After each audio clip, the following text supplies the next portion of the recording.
Thank you for that welcome. Yes, so I kind of am going to talk about the project, and the move that I made, because Julia's kind of talked about the corruption stuff, I'll give you as a bit of an introduction to where I'm at here, is that when I worked with and researched on the NGOs in Nigeria, one of them actually worked in prisons with prisoners, and that was kind of the focus of the NGO. And I became very interested in prisons in Africa, and then I've kind of slowly moved over to kind of the heritage side of things. So there's kind of, there is a connection back, but it might seem like a slightly convoluted one. Okay, so what I'm going to talk to you about today is about this project that I'm working on at the moment, which is a 3-year project funded by the Leverhulme Trust, so I've got the logo on here as I'm supposed to do. And I'm about halfway through a 3-year project, so I'm about a year and a half in. And I want to kind of give you that context because I feel like at the moment I'm kind of starting to work out what some of these things might mean. I feel like we're still in the weeds of kind of some of the detail, but there's also a number of threads that are kind of running through this, and I'll give you some of the idea about some of these threads. And there's quite a few, so we're looking at 7 sites in 3 countries, so there's quite a lot going on there.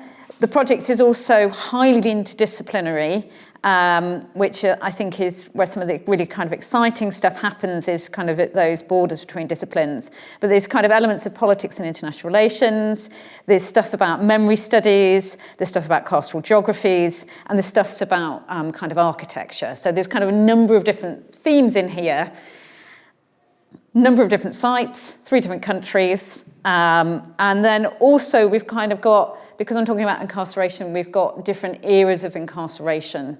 So we've got kind of pre-colonial, colonial, around independence and independence movements, forms of incarceration as well. And then in South Africa, we're talking about apartheid era. So there's quite a few different things going on. So if you, I hope you're kind of going to keep up with me with all those different things. There's also, but the thing that I want to kind of hang this talk around, given that we're kind of, it's in relation to the exhibition, is around the kind of the materiality of the architecture. And what I'm really going to be kind of talking about is some of the kind of reactions to the materiality of these ex-carceral spaces. And that's what I'm going to kind of try and hang the talk on today. And so we're going to talk about some of those different things. So just because I'm not doing all of those things on my own, I just wanted to kind of give credit and to the other people who are kind of involved in the team. So as I've mentioned, we're working in a number of different countries, and Dr. Chloe Jose Durand is the research associate on the project, and she's mainly focusing on 3 sites in Kenya, 2 sites in Nyeri County, which were Mau Mau detention camps, and one up in Kapenguria, which is where some of the independence leaders fighting for independence were held in the north of Ghana. Yusuf Patel, who is the PhD student on the project, who's looking at 2 sites in South Africa. He's looking at what was originally the old fort in Johannesburg, became the women's prison, and then also became a site adjacent to that, became an apartheid-era prison as well, but is now the Constitutional Court in South Africa. And also looking at John Vorster Square, which, John Vorster Square, which is now Johannesburg Central Police Station, which actually is one of the few sites we've got which has a continuity of still being a place in which people are incarcerated. We've also got on the project Professor Ian Jackson, who's a professor in architecture, because I'm not an architect, and he's kind of there in a bit of an advisory capacity to kind of keep us on the straight and narrow in terms of the architecture. So these are the kind of the people on the project I want to kind of know where we're at. The bit of the project that I'm focusing on, as Julie's kind of indicated, is the Ghana bit. So what you'll get today is, I think, a little bit more of the Ghana stuff. I'm going to talk about all the different sites at some point, but there's a bit more focus on the Ghana stuff. There's also a little bit more focus on the Kenya, because we're a bit further on with the Kenyan research than with the other bits. But if you want to ask me about on the other bits, then please do. Okay. So what I'm going to try and talk about today, and what we've got is, and I've got on my notes, on every page, I have explained the photos. If I don't explain a photo, please put up your hand and go, Laura, explain the photo. Tell me where that is, what's going on there. Don't just assume I know. That you're very welcome to do that. So I'm obviously going to talk about incarceration and architecture, as that was kind of in the title. This photo on your left, my right, is of Usher Fort in Accra, which was a pre-colonial era fort. It turned into a prison that was used post-colonially. It's also held Sudanese refugees more recently, and it's now a heritage site. So that's what you're seeing here in the above incarceration. On the architecture side, this is a picture of the inside of the Constitutional Court in Johannesburg in South Africa, but it's a bit of the building that's incorporating bits of the old prison. So that's kind of what you're looking at there. So the exhibition downstairs focuses on state architecture, and I think Julia and her team have interpreted state architecture in quite a broad way, as I think is completely right. And I would say that actually prisons are a very particular form of state architecture. And state architecture, a state architecture in which the physicality of the walls and the limits that are involved and the boundary making involved in the creation of walls are very, very prominent. They loom large, figuratively in the idea and the concept of the prison, but also in terms of the materiality of the place. And this remains the case, even though in kind of carceral geographies we get a lot of discussion of actually how porous prisons are and how actually the boundary is not as fixed as we think it is. But I think the walls and the materiality is still very important. One of the other things that I'm going to do, and so this is kind of what I'm going to try and talk about, is this materiality. One of the other things that I want to kind of do in the talk, which is where we get onto the architecture stuff, is talk a little bit about what's talked about in architecture as adaptive reuse and the afterlives of these buildings. And the materiality of these places is they're kind of recreated, reimagined, resignified, right? So I want to kind of talk about those little bits and how these materialities are very important in terms of requiring action, right? Demanding action on them, even if that action is kind of one of neglect or abandonment, is kind of action on them and in their relationships with us. Prisons have also often been, and so when I'm thinking about architecture, I might be thinking about buildings and structures, but I'm also thinking about the spatiality in which they sit. And prisons have often been in very prominent locations. Right, so they're often in centres of cities, particularly in colonial era. They were often very much in the centre of colonial era cities.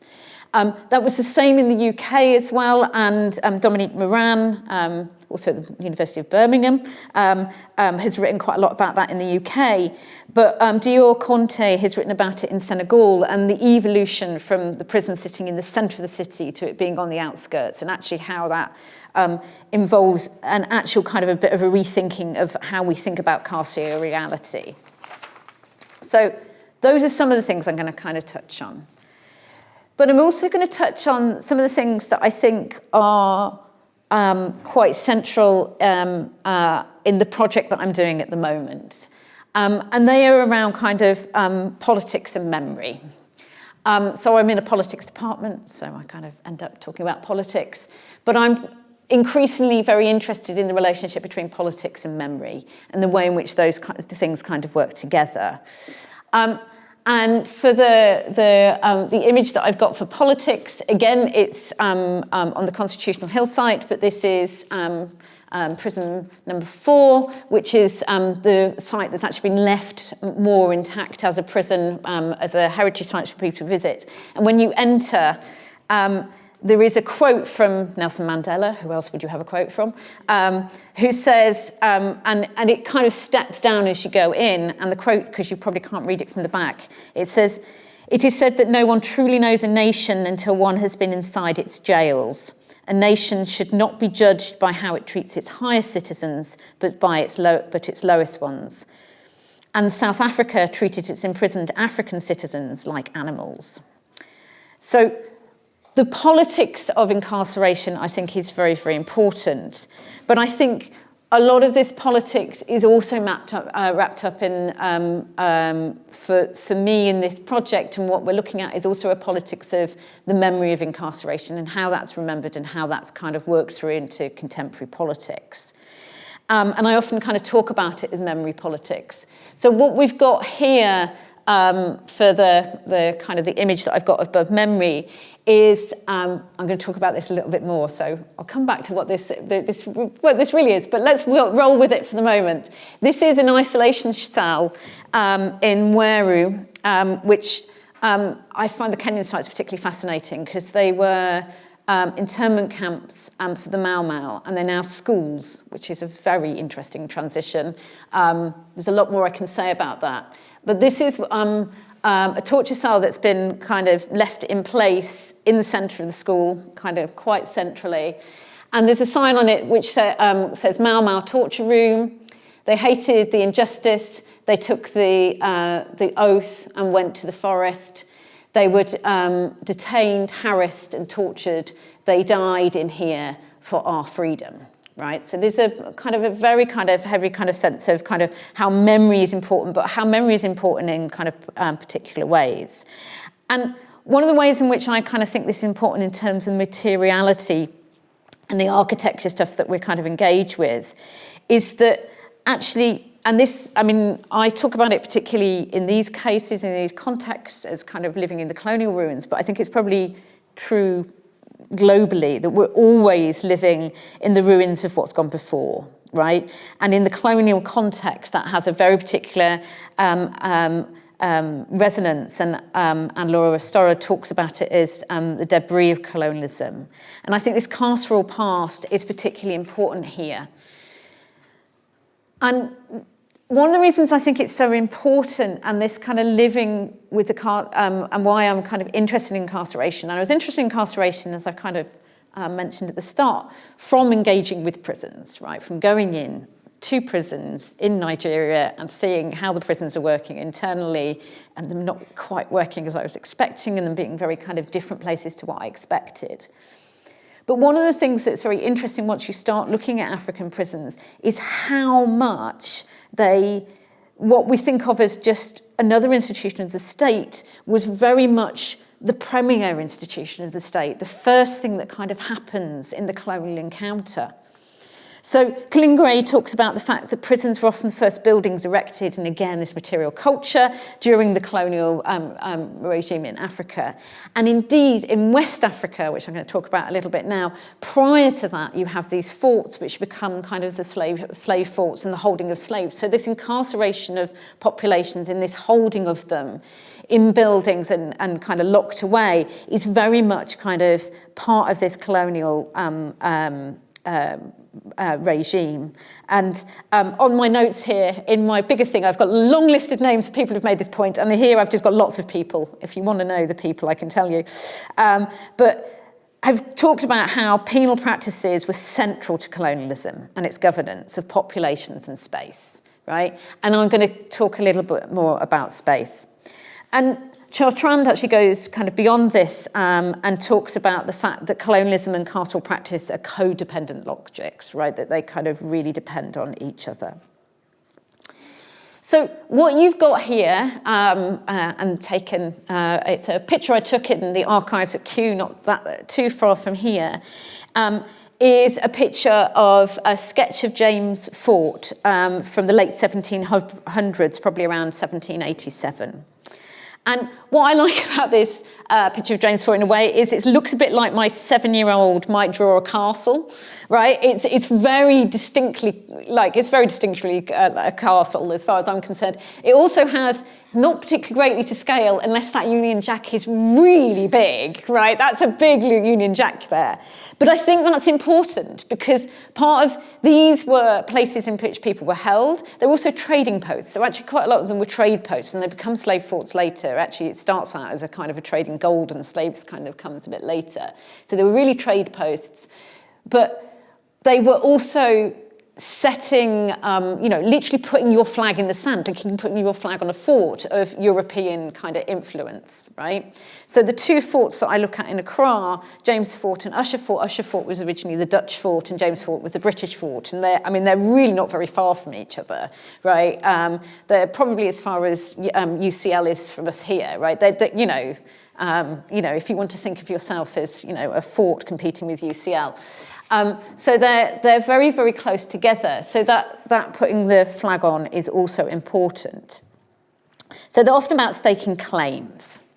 And they were also about intimidation, right? And I think, and this is preempt, which is, this is a sketch of a design of one which was just down the coast. And what you can't see on that image is that you've got all these little holes, which just look like little holes, but they're actually holes for cannons, right? So this is a real show of strength, right? Just as the castles were, just as, Henry built castles in Wales to show strength.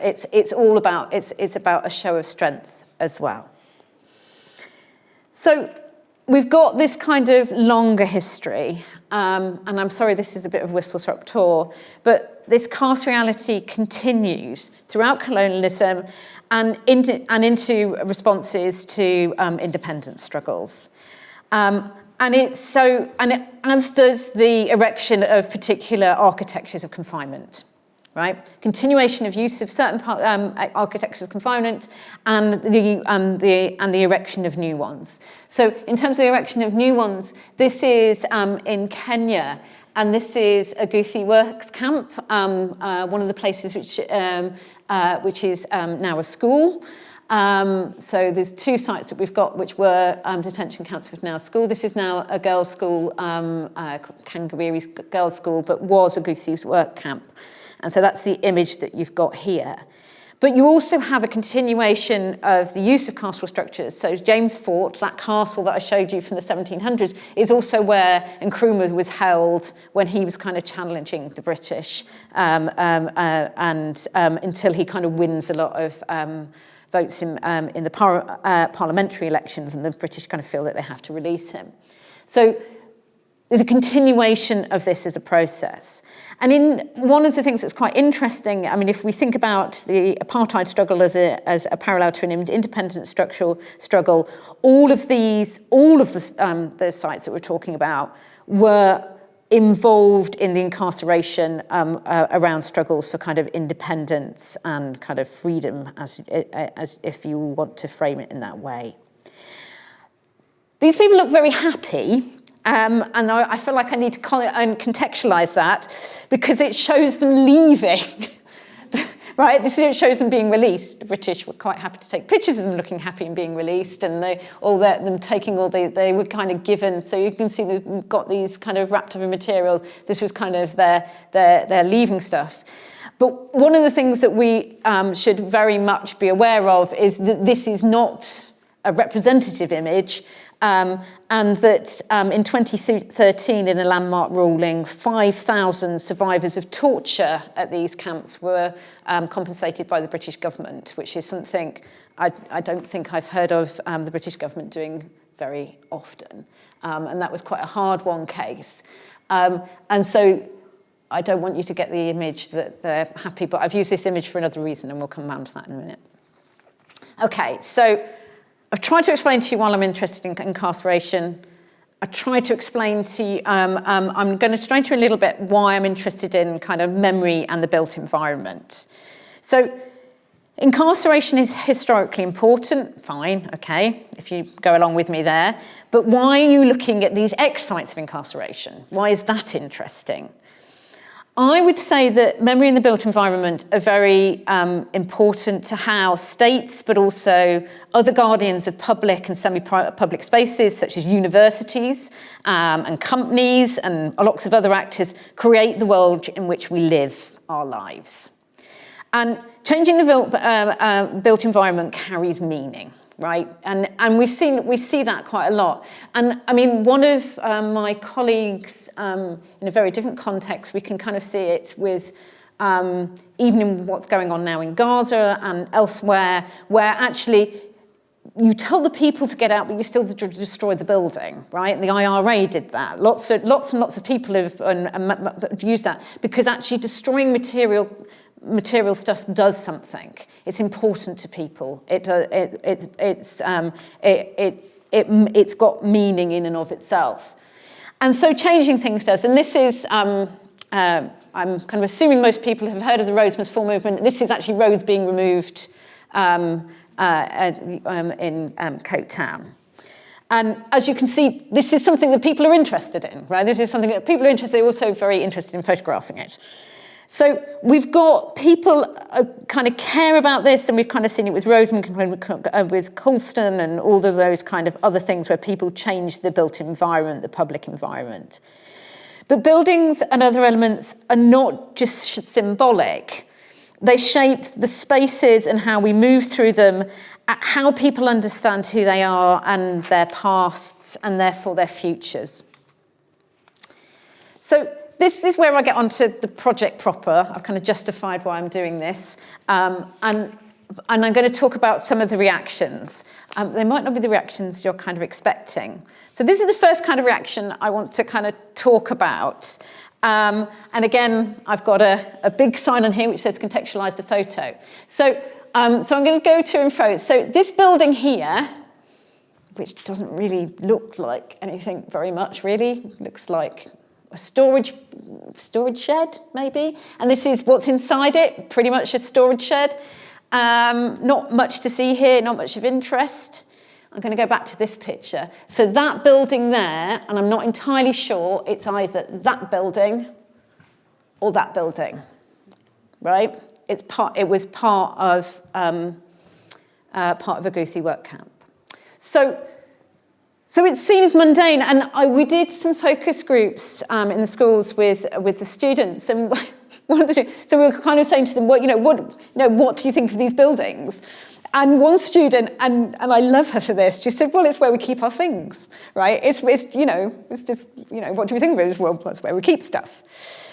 And I think it's very important methodologically not to think, oh, well, that's not a useful response to me. That doesn't tell me anything very much. That's not and there's other reactions as well we've got. But I think it's actually very important to think about the way in which these spaces and places are mundane, right? Because this reinscribes what is considered normal, what is or is not worthy of attention, what is so accepted that it's not worthy of attention, and gives us an idea of the pervasive banality of this space, but also of this history of incarceration and of violence. It's also, more importantly, for our focus on architecture, emphasises how we all live our lives within spaces with histories, some of which we remember and some of which we forget, and some of which we kind of don't engage with quite regularly, and we kind of ignore and move on from. So that's one of the kind of responses that we get to these buildings.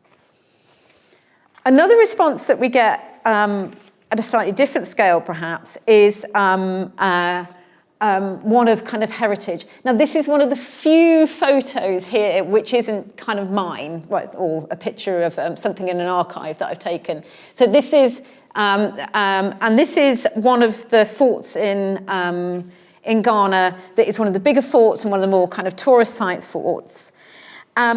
And these are, and the forts along the coast in Ghana, the 12 forts and castles along the coast in Ghana are actually a World Heritage Site. There are not many World Heritage Sites in Africa, particularly in comparison with Europe. And if you look at UNESCO's, and we can talk more about that at length, but if you look at UNESCO's map, it's really striking, but this is one of them.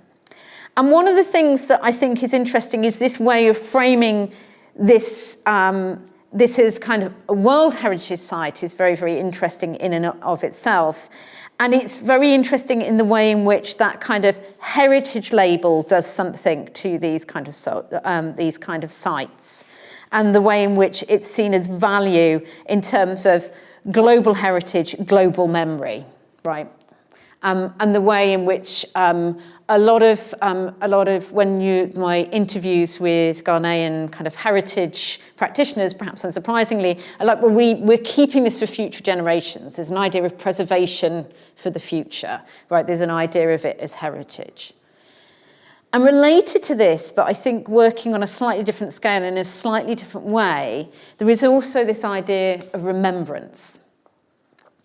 And so what some of the focus groups that we did in the schools in Kenya, so yeah, they did say it was where recruitment stuff, it's not very interesting, but actually some of the same students at a different moment in the focus group even would talk very much about their pride in being taught in a school that had this history, right? That this was where, the freedom fighters were held, that this kind of linked them to this kind of fight for independence, and particularly some of the students who had family connections to this history would talk very much about their pride in this history and in being kind of educated in this place. And that the remembrance was very, very important to them, right? And that was very strongly felt and very kind of, and I don't want to take away from that because I think that had a real kind of a pure sense and a really heartfelt sense about it. The interesting thing about this, however, in relation to the material culture, is the way in which we get remembrance, and we all get misremembrance and the material culture being kind of misunderstood. Well, miss might not be the right term, but understood in different ways. This torture chamber, it's a bit ambivalent. It sits in the centre of the school. It's got this sign on it. It's not actually that clear that it was one of the torture chambers or not. If it was, why it was left when all the others were cleared, not very clear. Who put the sign on, we don't know. It's all actually quite an ambivalent site, right? And some of the people who care very much about this heritage, but some of the heritage practitioners are actually not sure it's actually one of those, while there's other buildings on that site that definitely are, right? So that one I showed you, right? At Kangabiri, we've got evidence this is a bit more ambivalent and we're not so sure. So there's a bit of misremembrance there. The other thing at the same site, this is Mweri School, which is a boys' school. The other thing there is when we were kind of talking to the boys about this, I mean, very interesting kind of how they engage with this. So, how did you know about this? How did you find out about this? A lot of it was, well, the older students used to scare us with ghost stories about everything and frighten us, and that was kind of how we found out about it. But when we were saying, okay, so, how do you know about it? One of them, and he was completely convinced of this, said, well, there's a plaque about it, and across from where we were having the focus group. And I was thinking, well, we went round and we looked at everything in quite a lot of detail and we'd taken a lot of pictures. And I was thinking, I don't remember this plaque. And I was like, okay, well, show us it. And afterwards, this plaque is a plaque about volunteers from churches in America coming and who's given donations when. It's literally nothing to do with this history. But you're moving through this place knowing about this history and there's kind of an association with things. The other thing that happened, and we had this in multiple different ways, was there was a tree near the entrance to the school. And this tree had, higher up, it had some planks that had been put on, obviously, to help you climb the tree, right?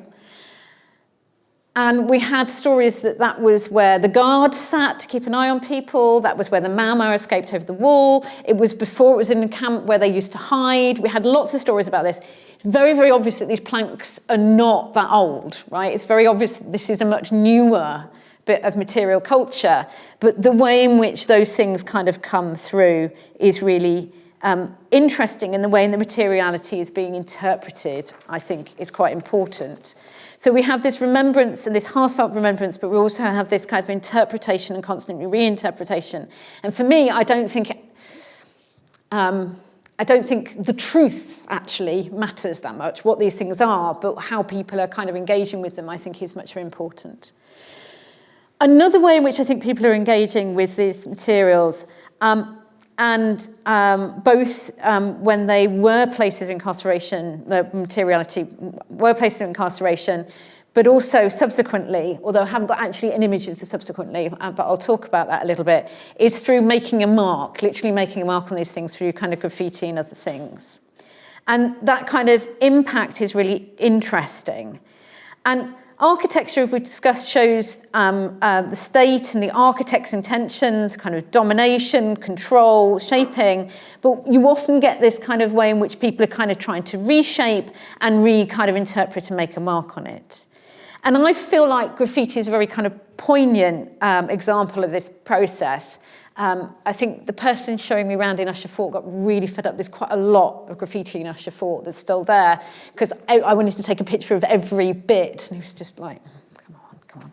But it's actually very, very interesting, and it's interesting what's picked up on. And there's a number of things I could say about the graffiti. The graffiti itself could just be a whole thing. But the thing I wanted to kind of highlight here is that graffiti is also used to highlight what is of interest and importance to you. And one of the things that I think is really interesting about these spaces, and one of the things I'm thinking about a bit more in the wider project, particularly with the way in which the slave forts are interpreted and how that has a big kind of connection with the diaspora and African Americans and return to Ghana, is the way in which these spaces exist in this kind of global space. And because I work on Nigeria, I was really interested. This is in Prison 4 in South Africa, and here we've got Biafra written and scratched into it, right? Which is fascinating to me because, and so there was a concern with that. And the bit I haven't got, because I just couldn't get the slides to work and it wasn't kind of working very well aesthetically, is in other parts of the prison, particularly the Old Fort, and what is there was the women's jail. There was, when I also visited that, there were lots of people who had contemporarily scribbled graffiti saying "Free Palestine." So you've got these connections much more broadly over time in different places. We've also got up here, as I mentioned, Usher Fort was also a space that was used to house Sudanese refugees. And I think some Somalian refugees as well, but I need to kind of find out a bbit more about that. It's actually bizarrely hard to find out about that bit of the history. And we've got on here something that I didn't realise what I'd taken when I took it. As I said, I was taking a picture of everything, which is actually about, I think, some violence that happened in Sudan, and about somebody remembering that and inscribing it on a wall in Accra, right? And I think that's really interesting, because I didn't know where Mala was. I'm not a Sudanese person.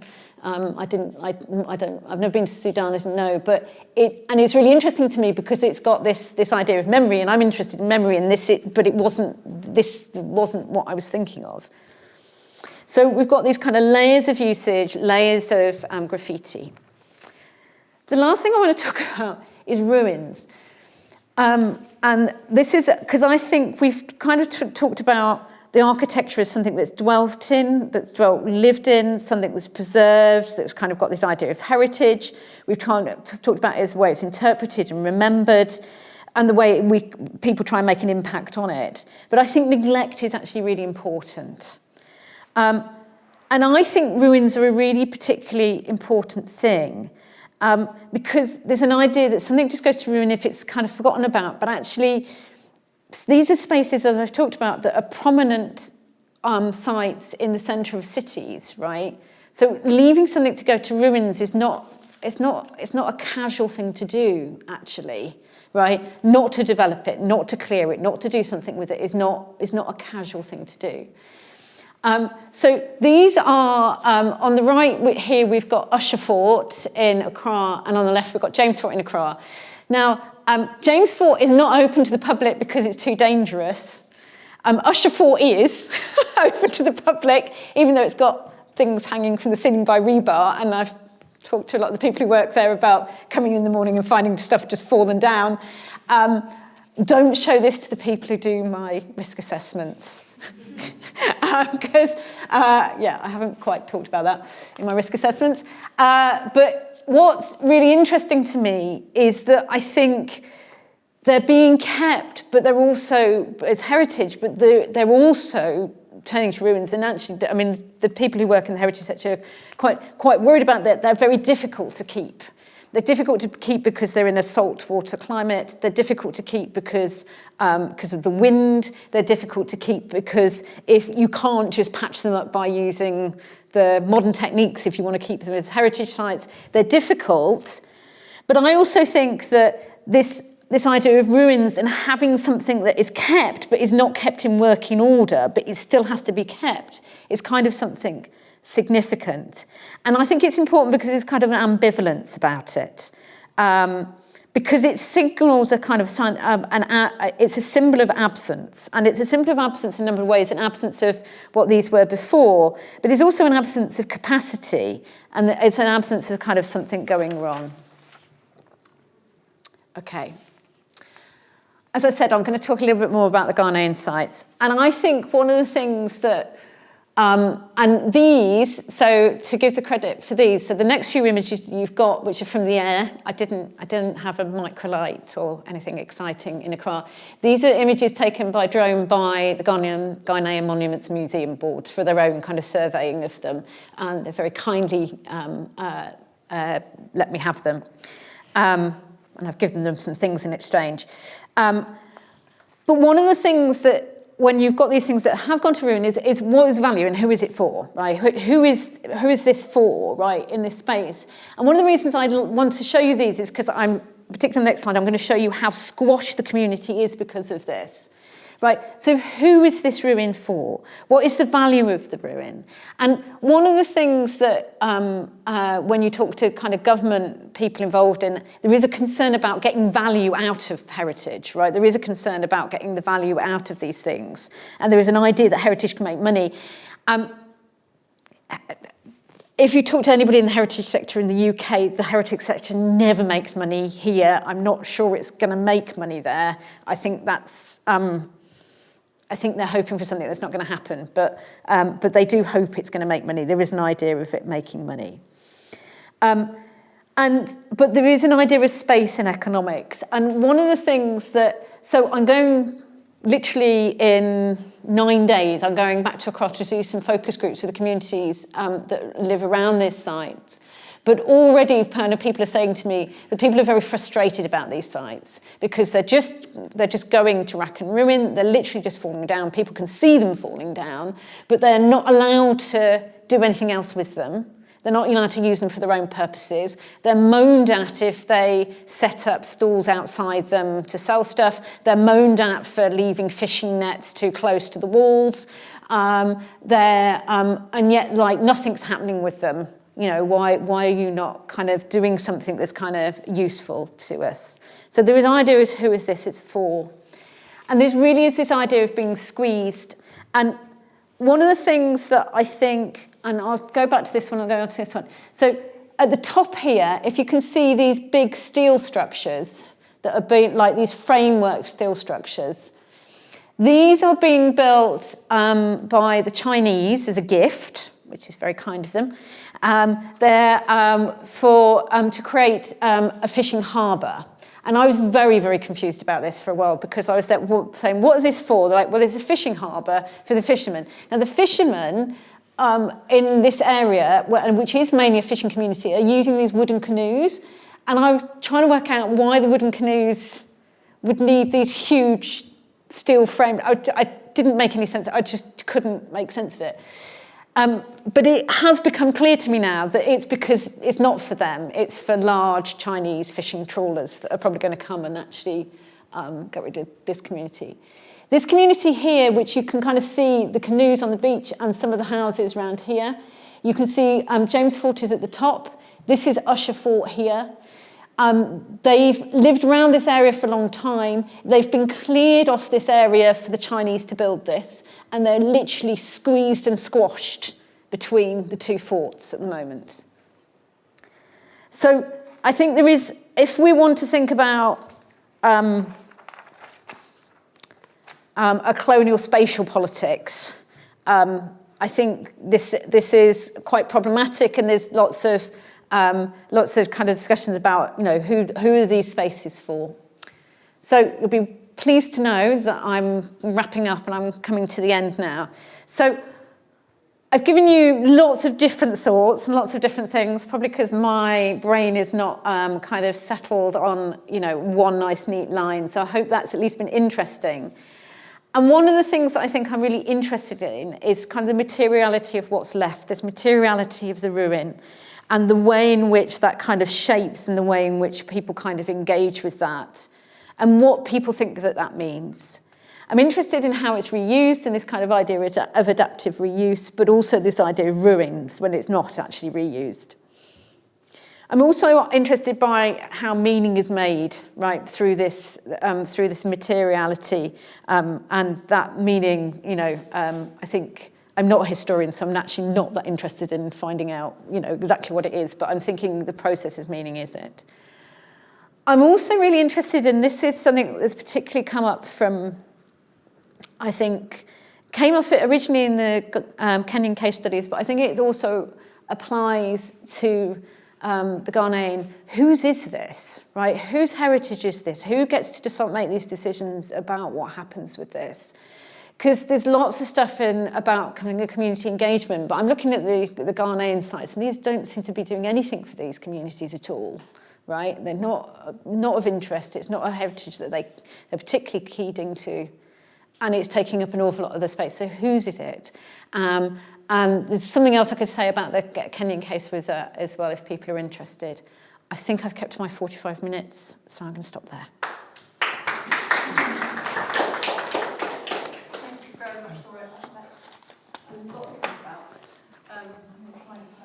Yes. Thank you so much for the talk. My name is Esther, I'm MPhil, Canada, Cambridge. And I was really interested in, I'm doing my dissertation about detention centers in Zimbabwe. And I was really interested in just what you think about what you said about ruins, and the two major detention centers in Zimbabwe were completely destroyed after they were used before independence. And I was just wondering with what you were saying about the idea of forgetting, but also the importance of having the ruins, just what you think of that idea of destroying, because I do know in other places ruins were destroyed, in Kenya and stuff like this. So what you think about the idea of destroying ruins in terms of obviously in that moment we know why, but in terms of remembering that history and this idea of remembrance and memory.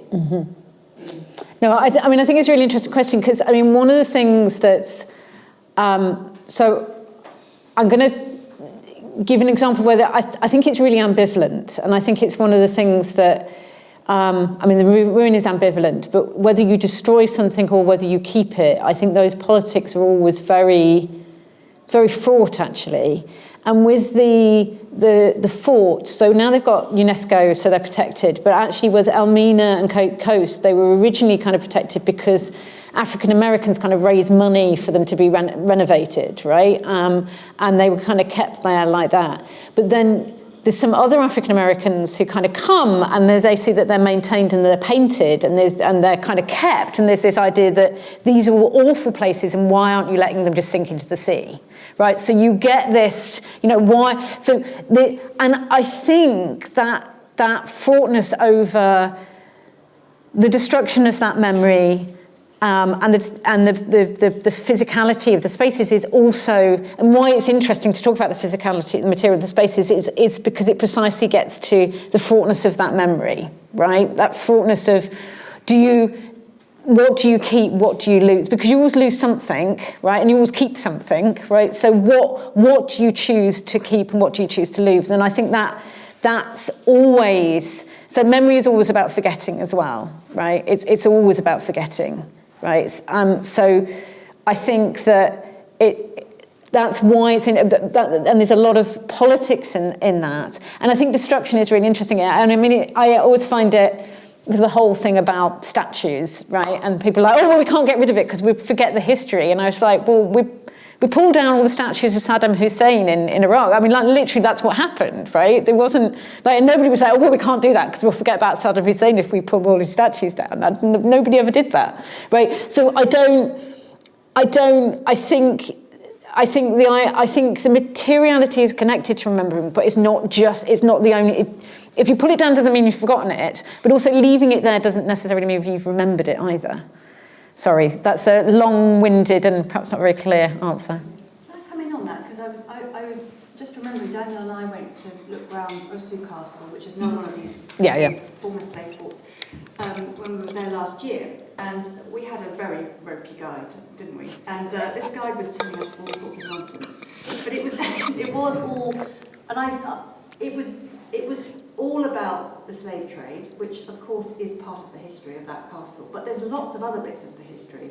You know, Kwame Nkrumah lived there and ran his office from there. It's been the presidency for a long period. But he didn't want to talk about any of that. And a lot of the slave stuff was clearly, you know, there were bits of the cellars, which is where we were taken to see how awful the conditions had been for the slaves, which was quite modern. It was redone. That wasn't how it looked in the 1700s, and it was, but there was this very strong feeling that I think we had that this was because we were tourists, and we were obviously, there were lots of American tourists who come, as you say, African Americans who want to see this history. It's their history, but that's then remembering the building in a way that's designed for those visitors, and it's what you would call a misremembering, I think, some of it, or a sort of reinterpreting, which I think was possibly doing some damage to the richness of that history, which is much more complicated than that rather flattened version. I just thought it was really interesting what you were saying then about the sort of letting it, the sort of different ways of inscribing memories on it, but even it was making me think about the kind of the official top-down memorization, but also the bottom-up and the graffiti and the watching it decay. But this is a kind of top-down, which is also a sort of deliberate reframing, you know, for a slightly different reason. Yeah, I think with the Ghana stuff, that the dominance of the slave trade narrative about these spaces is kind of I think it's working in two ways. So one is there's an economics here, right? That these places are kind of being sold to African American visitors as somewhere that you come and you see where your forefathers were sent off, and actually some of that is like this is a really emotional thing for people, right? To kind of engage with that, and that roots tourism is important to those people, but it's also important to the economy of Ghana, and it is something very much pushed by the Ghanaian government, right? The Ghanaian government pushed this. They have kind of they had, I think 2019 was the year of return. They've had they have December is supposed to be the time you visit, and they've got lots of things promoting stuff in December. I went in November and left at the end of November, and everybody kept on going, "Why you go? No, you should be here for December." What? It's very funny, but I think. So there's kind of this, and it's a really difficult thing to talk about, I think, because there's some very important memories there for people, and something that's actually very, very significant. But it is actually also being kind of monetized in certain kinds of ways, and is part of Ghana selling itself, and it's selling itself for people to come back and visit, but it's also selling itself for people to return to.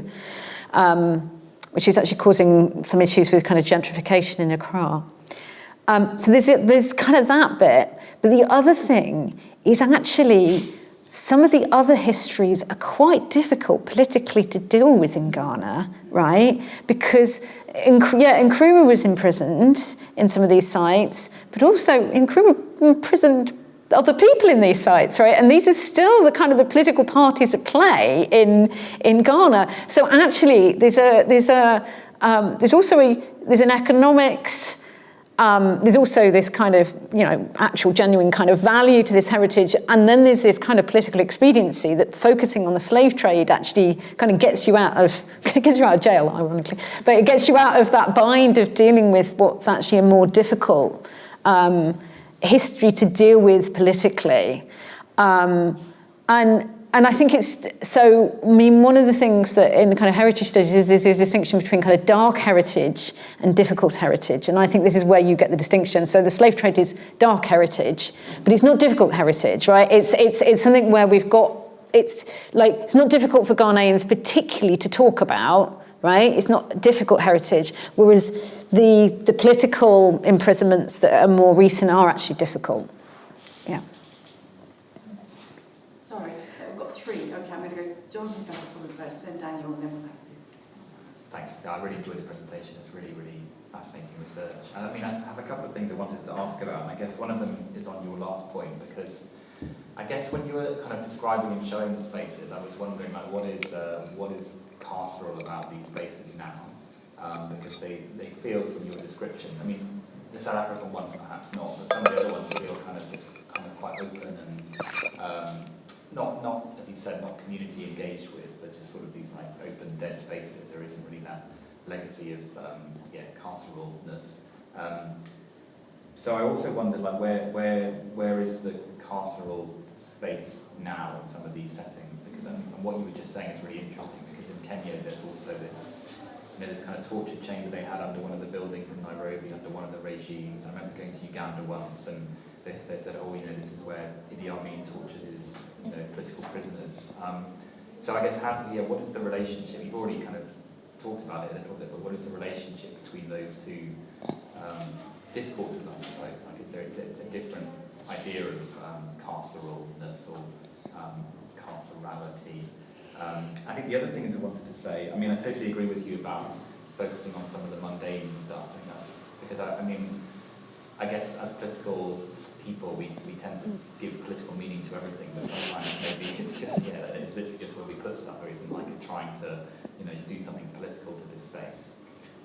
The other thing I was going to ask about is whether you think there's a kind of linearity in the way in which these spaces change, Okay. or whether the original significance or one significance re-emerges. And one thing that made me think of that is I did some work a while back on liberation, memorialization in various parts of Africa. And Winnie Mandela was kind of internally exiled in the 70s or something, and the house that she was at was meant to become a heritage site, and we visited it, and it had basically been abandoned, and it was used as like a drug den and prostitutes and that sort of thing. Loads of grass grew up over it, and it's been abandoned.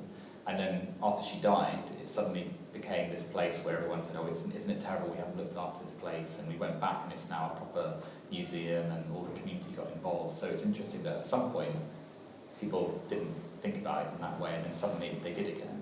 So did you see any of that kind of non-linear way in which people remember these spaces? Okay, I feel like I should have been taking notes because you asked me about 6 things, and so I might not answer it. I'll say some things, and if I haven't answered a question, then please come back to me. I think that non-linear is very much, and I think you see that quite a lot, and I think it's one of the things that's really interesting with the kind of the memory stuff is actually often when things are remembered, it's actually not about what happened then, it's about what's happening now.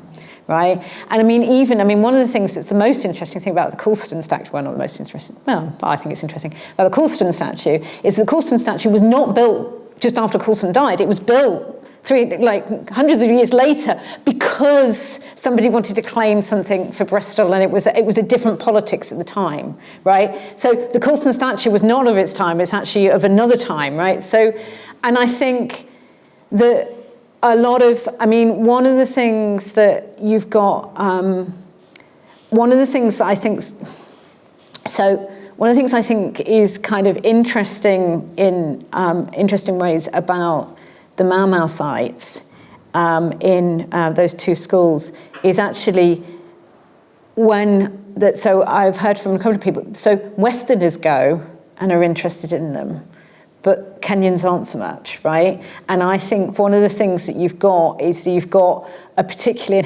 all these wretched academics, including myself, where there's a particular interest in that colonial history that's about Britain reckoning with its colonial history, and it's not necessarily about Kenya right now, right? Now, but what is going on with that is more nuanced in Kenya around different groups wanting to kind of highlight how they were involved in the independence struggle, and there's a feeling that the Mau Mau have been overemphasized and actually also the Mau Mau didn't win. So one of the things that I want the evidence for this because I think it's probably the case, but I don't have the evidence. So I can't say this, don't minute this, but I'm pretty sure one of the things that's really interesting about these two schools is they're both Presbyterian schools now. And I know from some other stuff that actually a lot of the detention camps were put onto, so there had been a push, so links to what I was looking at downstairs with Kukwa's kind of stuff about education for the grassroots. The Kikuyu had set up their own schools, and they set up their own schools in opposition to the mission schools, actually around FGM, and Christian missionaries wouldn't educate school girls who'd undergone FGM. So, or female circumcision, whatever terminology you want to use. So they set up these schools, which were then, when the struggle for independence, were kind of reclaimed, backed from them by the government. And then you need land to put a detention camp on. And a lot of the schools were used to put detention camps on, right? So that school land was used to put detention camps on. So my hunch is they went back to being schools after being detention camps. And what's interesting is they go back to being mission schools. So actually the Kikuyu had them and they kind of lost them, right? And that story is also one of the Mau Mau. So the Mau Mau survivors will say, well, what happened is we went to the forest to fight, and while we were away, our land was parcelled up, and when we came back, Kenya was independent and we had no land, right? So that story, right, so again, this very simplistic, these are the freedom fighters, that gets, but those, yeah. So sorry, I feel like I've ended up rambling on about something else now, but I haven't answered it. Was there any of your questions that I haven't answered that you want me to answer? I think it was just the one about where the castle. Oh, where the castle says. So with the schools, very interestingly, so I've had a number of conversations where the schools are very carceral, actually. When you go in the schools, they're boarding schools, they feel quite carceral, right? So the boarding schools feel like quite carceral, and apparently in Kenya, these boarding schools are often, so every year, there's a school that's set on fire because the students protest at how they're treated, right? There's actually these schools are not, I wouldn't want to be a student there. They're very strict, right? So there's that. I think the other thing is I'm interested in how the carceral is remembered. So if they're not carceral now, that doesn't bother me so much. But I think these are still spaces that are controlled in different ways. And that's the thing about the carceral. The carceral isn't just a complete containment. Certain people are allowed in, certain people aren't allowed in. The community, certain people are allowed in under certain standards. Yeah, so so I think there is an element of carcerality there. But in some senses, I'm more interested in how the carceral is remembered. Okay. Yes, Daniel. And then... Yes. Okay, so I want to take you back to your point about Ghana. I thank you very much for the excellent presentation, first of all. And I get your point about the political expediency and the economic imperative of it. But at the same time, I was wondering in terms of to what extent the way in which kind of Ghanaians are managing these agreements. has to do with Ghanaian national identity and in terms of their contributions to Pan-Africanism. And also, I should have expected that question from you. Yeah. and also where, in terms of the affective dimension of things, other than the political imperative, and well, those are a bit utilitarian in a sense. Well, they might find it extremely difficult to kind of do away with these buildings because effectively there might be a certain form of nationalist. Well, you said kind of at some point you mentioned emotions. To what extent have you looked at to the affective dimensions of how the birds, yeah. So, I mean, I've not used affect very much in the way in which I've kind of theoretically framed this. I'd say that. I think your point, but I think there is definitely an effective dimension to these places, yeah. And I think, but I don't think we've really quite got at that and how we're using those at the moment. One of the things that, so it's partly about the stage we're at. So I think when we get to the local community and also the visitors stuff, I think we'll get to some of that. At the moment, I've done a lot of interviews with heritage workers. Interestingly enough, with the students, well, the student focus groups are quite interesting in a whole range of ways. And some of it is, I shouldn't have been surprised by this because we try to get at some of the affective and the emotional stuff. But basically, if you get a group of 16-year-old lads in a room together and ask them how they feel about anything, you don't get much back. And particularly not in this, and when you've got these two random middle-aged white women from Britain asking them how they feel, you don't get much back. So we didn't get much back, or we didn't get to that really. But I do think it's important. Your other thing about Pan-Africanism, you're absolutely right, and it is part of how Ghana imagines itself, and I think it's part of so I think you're absolutely right that, there is a political expediency, there is the economic, but the economic is also tied into a kind of a broader sense of identity, and that return is also tied into a broader sense of identity. And I think that, I think one of the things is that the forts work in a way that's a little bit ambivalent for this, though, because they're also sites at which, the people who. So this is not true in any sense, but in one kind of narrative of it, the people who stayed in Africa were the people who put the other people sold them into slavery, right? So there's a tension there, right? And there's an attention in that. And there's also a tension in how, I think, and this is from other people's work, how African-American visitors experience being, because sometimes they get called Mzungu, and because they're seen as foreign, and that actually, whereas there's a sense of return and being seen as foreign is actually kind of quite upsetting. So there's kind of there's an ambivalence and a complexity there in how people engage with that, and and I think, but yeah, it's actually quite complicated. But I do think that the Pan-African kind of sense of identity is there. And it's interesting because Ghana does this, and I don't know of any other state that's doing that encouragement of return to anything like the same degree. And I've also, we've got Du Bois' site in there and everything as well. Yeah, sorry, I'm rambling now. Hi, thank you so much for your talk. I'm also a candidate at Cambridge, and part of my research focuses on kind of anti-prison organizing in South Africa. So I was wondering, what sites are you looking at in South Africa in particular? And you said you're not as far along on that research, but I'm curious if you made any conclusions. Okay, so the stuff in South Africa has mainly been done by Yusuf, and it's been done in Johannesburg, and so we're looking at what's now Constitution Hill, but also what's now Johannesburg Central Police Station, which has actually been the site of quite a few what do you call them? I was going to say investigations, that's not the right term. Inquests into deaths in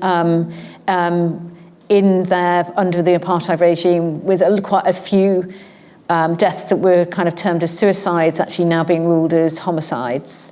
And so there is. And that's an interesting site because it's the one of ours which still is a carceral site, which actually makes it slightly more difficult to research in some senses. But Yusuf's doing quite a lot of stuff around the kind of architecture side of it and the kind of how people move in and in relation to the building. So there is... carceral sites are difficult sites to work on in a number of respects, but so those are the sites that we're looking at in South Africa. I think the thing is with the South African stuff, it's not stuff I've done. So the Kenyan stuff, I did go and do the focus groups, although Chloe's been back and done some more stuff recently. The South Africa stuff isn't research I've done directly, so and it's also at a much earlier stage than the other stuff. There's less that I can kind of say about that just yet. No worries. Sorry, I have another two questions, I think. That's fine. Because I'm really interested in this relationship between colonial incarceration, or just incarceration and education in Africa. And I think, so my first question is about in Ghana. You talked a lot about, the relationship between the community and these spaces and the politics of space. And I was wondering, in relation to the politics of space, what you think about the community engagement through education, educating the community in these spaces. I know usually the kids in Ghana will go to visit the castles and stuff like this, and I think it's kind of interesting, thinking about that in relation to how these spaces are also affecting their everyday. Mm-hmm. And then my second question is in relation to Kenya, and this, I think it's really interesting how a lot of these detention centers were then transferred into schools, and this relationship between the roots of the cultural value of education in these countries in relation to the detention centers and the informal education that was happening there. And so I think my question with that is kind of related to what you said. I'm really interested in that relationship between post-colonial African schools and the idea of control. Mm-hmm. And I was wondering to just pick your brain a bit about what you think of that, the roots of that, this idea of in African schools about discipline and the importance of discipline being enforced, which is through methods of control that are very, similar to carceral control, and the idea of education. Mm-hmm. So yeah. Okay. Sorry. No. It's interesting because they're quite big things, and I think one of the reasons that they're such big things is that actually, so the colonial and the carceral are not that far apart, but actually, frighteningly for all of us, since we're all, I'm assuming in some senses, engaged in education here, is education and the carceral are not quite as far apart as we would like, right? And here, I suppose I'm being very kind of Foucauldian about it, right? In as much as it's a kind of a reshaping, right? There's a reshaping of behaviour, a reshaping of the person, right? And that's what education kind of tries to do, and it's what the prison tries to do. Actually, I think possibly education's more effective than the prison. The prison notoriously kind of always fails on its kind of my previous stuff in prisons in Ghana was about the idea of reform, right, and what reform was. So, I'm very interested in that. I think a couple of, so Chloe, who does the work on the schools in Kenya, and also a colleague. There's the Museum of British Colonialism, which mainly focuses on Kenya, but is an online museum basically. So go and have a look at their stuff, and they've done some stuff on these sites in Kenya. And one of the people involved with that, she was also saying this is a kind of there is a very kind of heavy kind of idea of control. And I suspect that actually Kukwa would have a much better answer than me. I'm just going to say, on the 12th of March, Kukwa Manful, who's part of the Building Africa project, is going to be here talking about her work, which is specifically on this subject, on schools and shaping of citizens and civilizing of children in Ghana. Yeah. Yeah, so I think she'll have a much better answer. But I think it comes back to a mode of governance, both of the population in terms of how the state works, but actually also all the way down that comes from that comes from colonialism, which was that very kind of got all the way down. And you get some political science literature that kind of says we get military rule because colonialism kind of worked in this kind of very disciplined way. And I think it's probably other echoes of that, yeah. But I think Cook will have a much more in-depth and interesting answer than I have. Yeah, sorry, can I come in again? Yeah, you can. I do feel like I need to get a pen though. No, I'm not hang on this question. I've got one very quick question. Yeah. Slightly longer one. The very quick one is why didn't you look at Robben Island? Which I'm sure you have an answer to. And the second one is I'm really interested in what you're saying about this dark tourism and difficult heritage, and I suppose how much of your experiences of these spaces was through a tour guide, and how significant was that in the way in which you experienced the materiality? And I partly ask because I'm thinking about the various times I've been to like tours of old prisons in this country, and they're often very kind of focused on gruesomeness and that this person was hanged here and this person blah blah blah blah. And so to what extent was there similar type of, almost like joyfulness in the gruesomeness, or is it a totally different way of engaging with what happened there? So, I mean, so I'm trying to think about, so with the schools, we didn't really get a tour guide, right? But also with the schools, thinking about those carceral spaces, the schools, they were not very happy for us to wander around on our own, right? They wanted somebody with us, and there was a lot of, you might disturb the students. There was a lot of, particularly in the girls' school, which is kind of a more elite school, very much like, we needed to be chaperoned around.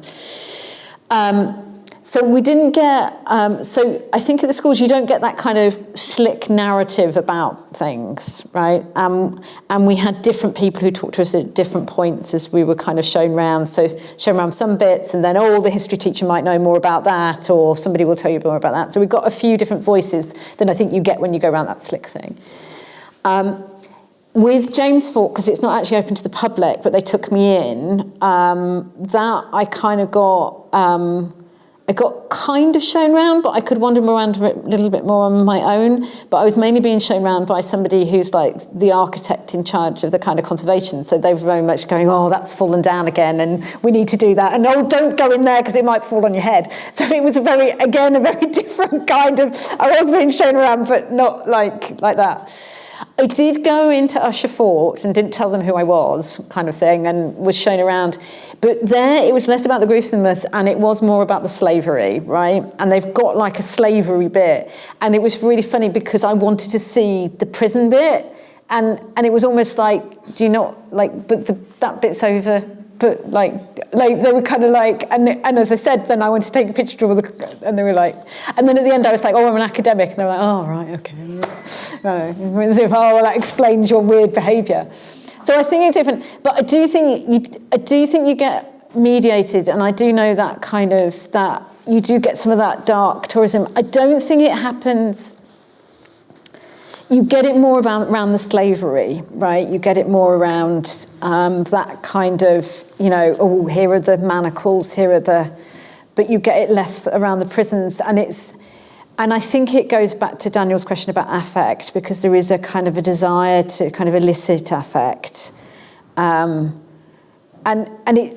think that dark tourism, and the dark tourism stuff is quite interesting, but I think it's very ambivalent because because there's an idea of illicit, and I think it comes back to some of the issues about memory studies as well, is the desire to kind of record the horrors, but also that sensationalizing, and that is also very problematic. And it's kind of that real, I think there is a real tension there.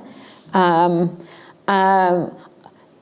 do Robben Island, partly because that wasn't what my PhD student was interested in, but also I'm not doing, like, so in Ghana there's Elmina and Cape Coast, which are the big ones, and I'm not doing anything that's really obvious. That's my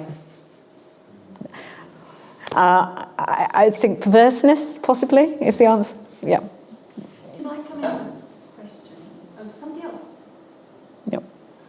Oh, Sunil. Sorry, I just had I mean, this might be a different topic altogether, but you mentioned about how the UNESCO heritage site, you know, is very much focused elsewhere, but not so much in Africa. I wonder, what's your, why that is? A colonial gaze that kind of carries on.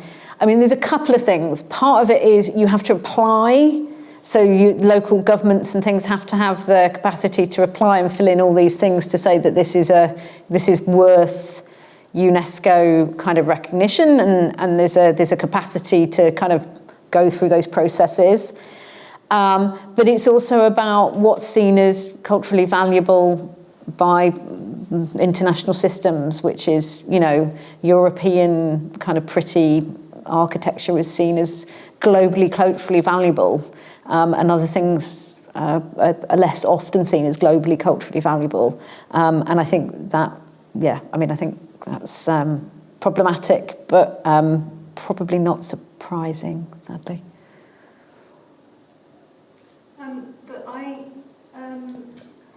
I want to go back to "we keep things in here." It's our favourite quote for the day. I was going to make me think about so that the sort of the Mau, the story on the building, on the cell was they died just for your freedom.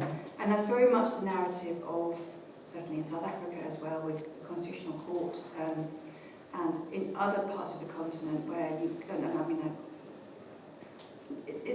those two very strongly, I think. But I did quite a few interviews with school children in South Africa, and some of them were a bit fed up. It sort of felt like a bit like a guilt trip, and it goes on. And it's a kind of, it's recognised obviously as a kind of nation-building exercise, also as a kind of legitimisation of the ruling party in South Africa with the ANC as part, you know, so intrinsic to the struggle. And it's sort of like the story of, and there's a sort of sense in South Africa of, actually, particularly among younger people, of, you know, stop banging on about that. There are other things to think about, and actually a bit sick of that story. And it's a bit simplistic and reductionist, and there's other stuff, as you say, about some of the other things. But I just wondered whether you got that feeling from whether there was any of that with the Kenyan students as well, of a sort of sense of, this is a top-down story that we're told that we have to swallow, and actually we're sick of it. I mean, I think the situation in Kenya is more complicated because actually the Mau until 2003 were a banned organisation. So this is, I mean, as I said, the Mau didn't win. Right, the Mau really didn't win. So when Kenyatta gets into power, he actually kind of moves away from them, even though they kind of helped him get there. And he actually bans them until 2003, right? And the kind of the memory around the Mau kind of emerges really in the last kind of 20 years. So I think it isn't. So I think for these students, because these are students from this area in the main, not all of them, but from this area in the main, and certainly the ones that are really talking about the pride in this are the students from this area, and it's their history, and it's also, so it's, you know, my grandfather told me, so there is a kind of a family connection to it, and I think it's less top-down than it might be, than I think it probably is because actually the Mau history is slightly complicated for the Kenyan state as well, because actually they're not now the people in power, and the ethnic kind of divisions doesn't quite work in that way. So I think it's less like that in the Kenyan case. And possibly, there's a feeling that people can kind of start talking about it. One of the things that's also interesting is there's a new kind of young men's movement, which is kind of called Sons of the Mau Mau, which is kind of pushing and actually protesting against the Kenyan government. So there is, Mau Mau is not actually, it's not like the ANC in South Africa. It's quite a different relationship. Thank you. Yes. First of all, thank you very much for your talk. I had a question about this idea of cultural value and talking about UNESCO. And there's this idea, especially in Europe, that the physical or the material is very important in keeping a history or in preserving histories. And obviously in other cultures, it's about like storytelling and what those stories are and how they change and what that says about a history. And when you're talking about whose is it or what's the meaning of a ruin or how it's left over, how much, out of my own curiosity to the people that you're talking to, how much does it matter that the physical building remains there? Yeah. And I think that this is, I think this is one of the things that's really interesting is that it really depends, right? So who I'm talking to and which context, and sometimes materiality is important, and sometimes actually just like, the communities in Ghana, knock it down and stick up a factory and give us some jobs, please, thank you, right? So I think one of the things is the stories around these things are, the narratives are very, very important. I kind of feel like I'm stuck between disciplines here, right? And none of them are politics, which is technically the discipline I'm in. So in geography, and the Castle geographies are very interested in the material at the moment, right? In memory studies and kind of heritage studies, they're like, well, we've dealt with the material and we're very interested in the intangible, thank you very much. And I felt like, and you get this, because when I was doing the corruption stuff, the local and the global, and anthropology was suddenly interested in the global, and politics was suddenly interested in the local, and I just felt like, oh, whatever. So I think the answer is that all of these things, and I think the material, the thing I think I was trying to say wasn't that the material is the most important, but that it kind of demands a response of some kind, right? So even if that response is we don't care about it, stick up a shopping mall on it, that's a response, right? And there's a very interesting case in, I think, Argentina, might be Colombia, sorry for any Latin Americanists in here, where there is what was a prison with political prisoners in, which is now a shopping mall, and there's lots written about that, right? So what I think, even if you going back to your the lady behind you, I was going to say your colleague, I don't know whether your colleague's not, the lady behind you's question,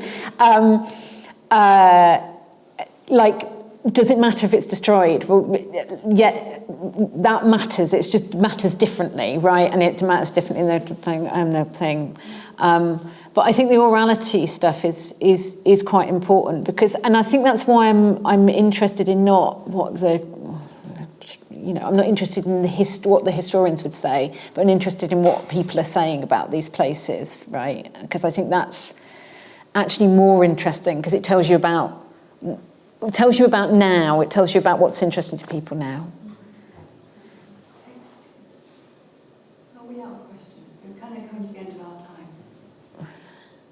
Before I thank Laura, I do want to flag up our final 3 events, which are coming up really fast and furious. Next week, at this time, 5 o'clock on Thursday, the 7th of March, Innocent Batsani Toure is coming to talk about his research on Chinese-built parliaments in Zimbabwe, Malawi and Lesotho. So that's going to be next Thursday. The following day, the Friday, the exhibition downstairs, for those of you who've visited it, the 3 design teams who made the installations in Ghana, South Africa and Ethiopia are going to be here, and we're having a roundtable to discuss the process of putting the exhibition together and what it's like trying to do research, trying to make something or understand research between academics and architect designers. That's going to be next Friday, with drinks afterwards, I should add. And then finally, the final event is the following Tuesday, the 12th of March, which is when Kukwa Manful will be here talking about her work on school buildings in Ghana and the ways in which schooling was created as a bottom-up process in Ghana and the ways that it sort of shapes citizens to become good citizens of the state.